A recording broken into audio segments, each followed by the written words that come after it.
அற்புதமாக விவாகம் நடந்தது. வைதிக பிரக்கிரியை எதுவும் குறையாதபடிக்கு பாணிக்கிற கணம் சப்தபதி பொறியிடுறது. இப்ப எல்லாம் என்னென்ன கனவு கண்டாலோ ஆண்டாள் அந்த கனவுல எந்த விதமான குறையும் இல்லாதபடி நடந்தது, நடந்தேறியது அப்படிங்கிறத நமக்கு அற்புதமான சரித்திரத்தை புரிய வச்சிருக்கா. ஆண்டாளுடைய திருக்கரத்தை எடுத்து பெருமாளுடைய திருக்கரத்துல சேர்க்கிறாராம். இயம் சீதா மமசுதா சகதர்மசரீசவ பிரதீச்சைனாம் பத்ரந்தே பாணிங் கிருணீஸ்வபாணினா.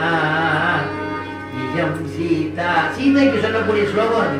அப்படியே கோதைக்கு போட்டுடலாம். இயம் கோதா மமசுதா சகதர்மசரீதவ பிரதீச்சைனாம் பத்ரந்தே பாணிங் கிருணீஸ்வபாணினா. இயம் கோதா மமசுதா சகதர்மசரீதவ பிரதீச்சைனாம் பத்ரந்தே பாணிங் கிருணீஸ்வபாணினா. பாணிங் கிருணீஸ்வபாணினா அப்படின்னு பெருமாள் பிராட்டியுமா ஆண்டாள் ரங்கமன்னாராக இன்றளவு நமக்கு சேவை கொடுத்துட்டு இருக்கா.